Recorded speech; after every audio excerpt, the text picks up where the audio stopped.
Hi everyone, and welcome to another Anime Art Academy Advanced lecture. In the next few lectures, we're going to be looking at some professional tips that will help make your work look more attractive overall.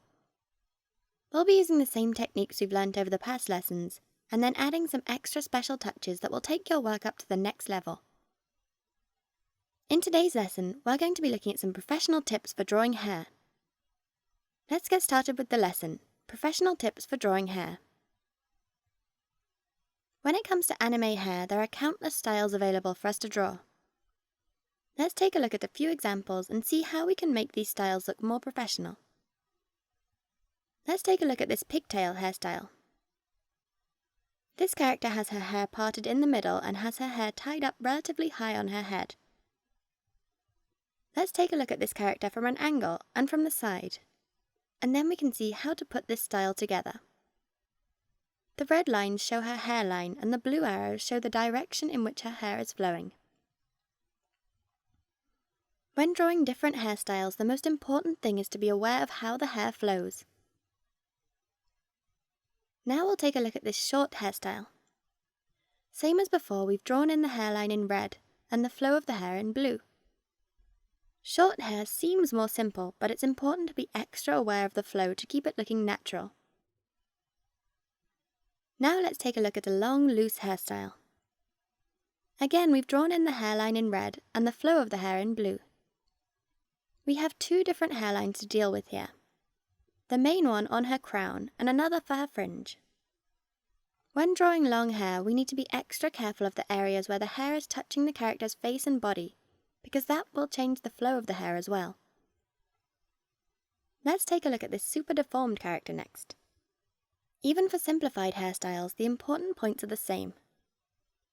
The red line is the hairline, and the blue lines show the flow of her hair. When drawing super deformed characters, we need to divide the hair into larger bundles. Let's take a look at some pigtails from behind. The red lines mark the hairline. You can see that the hair is flowing in the direction of each of the pigtails, being drawn into the bunches. The pink circles show where the hair has been tied, and the green lines show the flow of the pigtails. These are the areas we want to take note of here. When the hair is tied at a high point on the head, the hair flows up and out from where it's been tied. You can see the difference between the low pigtails here. When the pigtails are low on the head, the hair flows straight out and down from the point where it's been tied. Next, let's take a look at some hair in motion. The wind is blowing in this direction here. As always, it's important to be aware of the hairline in red here, and the main flow of the hair in blue. The green arrows show the secondary flow direction. For styles like this, it's good to think of the hair in sections.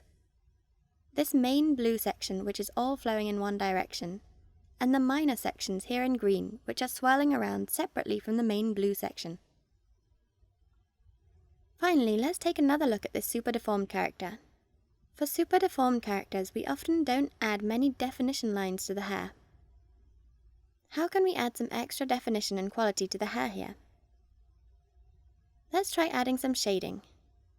For super deformed characters, we can add in some linear shading to give us a three-dimensional effect. We also want to add in some shading to the face, which will help with the three-dimensional look. Using large areas of shadow with straight edges is the key here. That brings us to the end of this lesson on drawing different hairstyles.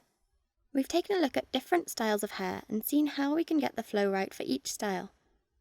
Hopefully this has helped to highlight how important the flow of hair is when drawing different hairstyles.